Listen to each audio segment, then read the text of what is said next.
Hi friends, welcome back to my channel Dimple's home kitchen and vlogs.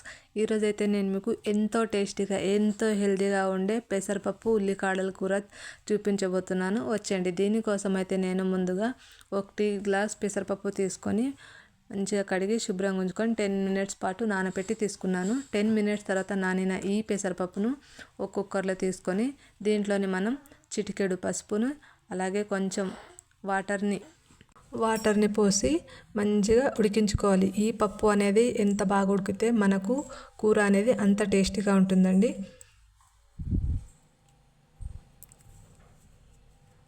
3 whistles వచ్చిన తర్వాత ఈ పప్పు చూసారా ఎంత బాగా ఉడికిపోయిందో. ఇప్పుడు ఇంకొక వైపు గ్యాస్ స్టవ్ ఆన్ చేసుకొని కడాయి పెట్టుకొని దీంట్లో 2 స్పూన్స్ ఆయిల్ వేసుకోవాలి. ఆయిల్ వేడైన తర్వాత కొంచెం ఆవాలు, అలాగే కొంచెం జీలకర్ర, కొంచెం కచ్చపచ్చగా దంచుకున్న వెల్లుల్లి, 2 పచ్చిమిర్చీలు, అలాగే కడిగి శుభ్రంగా ఉంచుకున్న ఉల్లికాడలు వేసి మంచిగా కలుపుకోవాలి. ఈ ఉల్లికాడలను అయితే చిన్నగా కడిగి వాటర్ తడి లేకుండా తీసుకోవాలండి. అప్పుడే మనకు కూర అనేది టేస్టీగా ఉంటుంది. ఉల్లికాడల యొక్క కలర్ చేంజ్ అయ్యే వరకు కలుపుతూనే ఉండాలి. ఇప్పుడు దీంట్లోనే మన రుచికి సరిపడా ఉప్పు, అలాగే కారాన్ని కూడా యాడ్ చేసుకొని మంచిగా ఒకసారి కలుపుకోవాలి.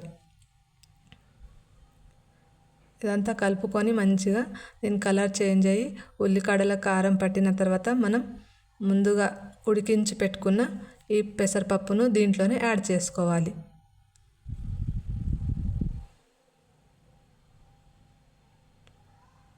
చూసారా కారం ఉల్లికాడలకు ఎంత బాగా పట్టిందో. ఇప్పుడు దీంట్లో మనం ముందుగా ఉడికించి పెట్టుకున్న పప్పును దీంట్లోనే యాడ్ చేసుకోవాలి. ఎంతో టేస్టీగా ఉండే పెసరపప్పు ఉల్లికాడల కర్రీ అనేది రెడీ అయిపోతుందండి. అలాగే మీలో ఎవరైనా నా ఛానల్ని ఫస్ట్ టైం చూస్తున్నట్లయితే ప్లీజ్ సబ్స్క్రైబ్ చేసుకోండి, ఒక లైక్ ఇవ్వండి, మీ ఫ్రెండ్స్ అండ్ ఫ్యామిలీకి షేర్ చేయండి. 5 మినిట్స్ తర్వాత దీన్ని మూత పెట్టి ఇంకొక 5 నిమిషాలు ఉడికించుకోవాలి.